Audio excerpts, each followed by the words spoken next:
Imagine करो एक class में सिर्फ एक ही ग्रुप को बोलने का चांस मिले और बाकी स्टूडेंट्स को इग्नोर कर दिया जाए। आपको कैसा लगेगा?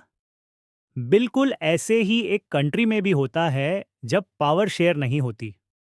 और इसी को समझने के लिए हम शुरू करते हैं हमारा सिविक्स का चैप्टर 1, पावर शेयरिंग। बेल्जियम एक छोटा सा यूरोपियन कंट्री है।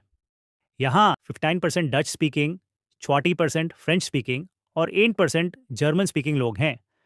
फ्रेंच कम्युनिटी अपने आप को ज़्यादा पावरफुल समझती थी और इसी वजह से डच कम्युनिटी को लगता था कि उनके साथ अनफेयर हो रहा है। इस प्रॉब्लम को सॉल्व करने के लिए बेल्जियम ने एक सॉल्यूशन बनाया जिसे बोला अकोमोडेशन। सेंट्रल गवर्नमेंट में डच और फ्रेंच मिनिस्टर्स को इक्वल रिप्रेजेंटेशन दी गई। कैपिटल ब्रसल्स में भी डच और फ्रेंच स्पीकिंग लोगों का इक्वल शेयर रखा गया।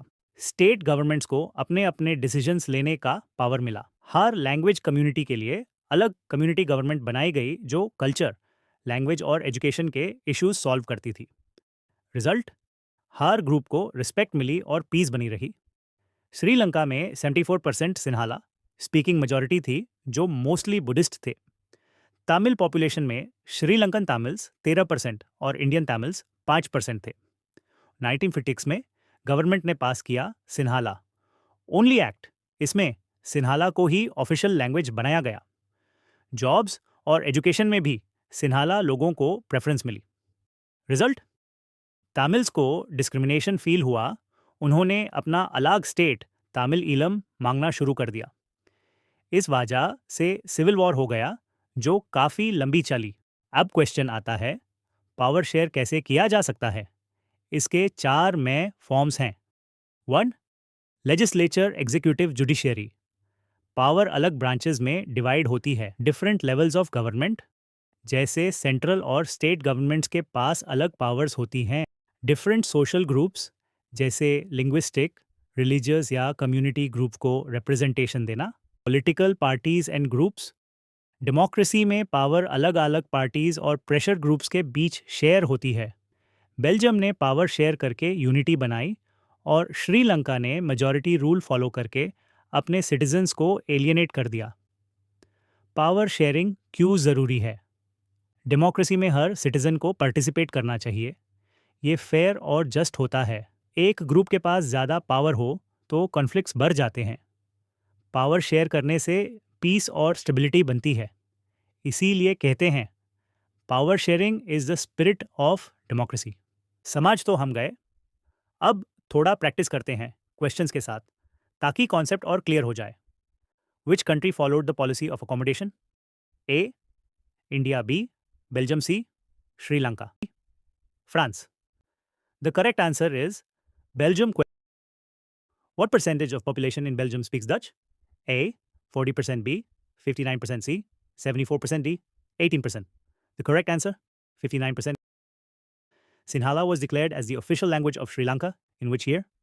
A 1948, B 1956, C 1971, D 1983. The correct answer is 1956.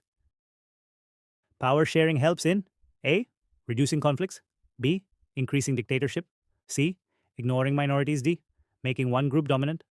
The correct answer is it reducing conflicts. Which community in Belgium felt dominated by the French?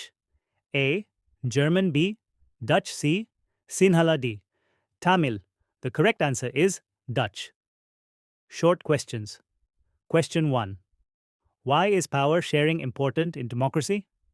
Prevents conflicts between groups, gives fair participation to all communities, strengthens unity and stability of the nation.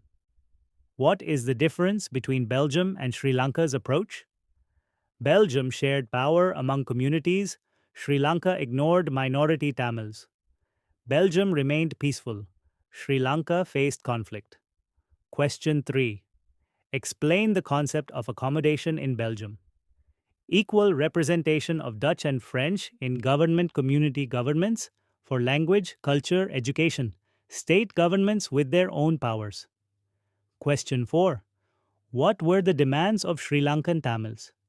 Equality in jobs and education, recognition of Tamil language, autonomy for Tamil speaking regions. Question 5. Write any three forms of power sharing among different levels of government, central and state, among different social groups, religious, linguistic, among political parties and pressure groups. Long questions. Question.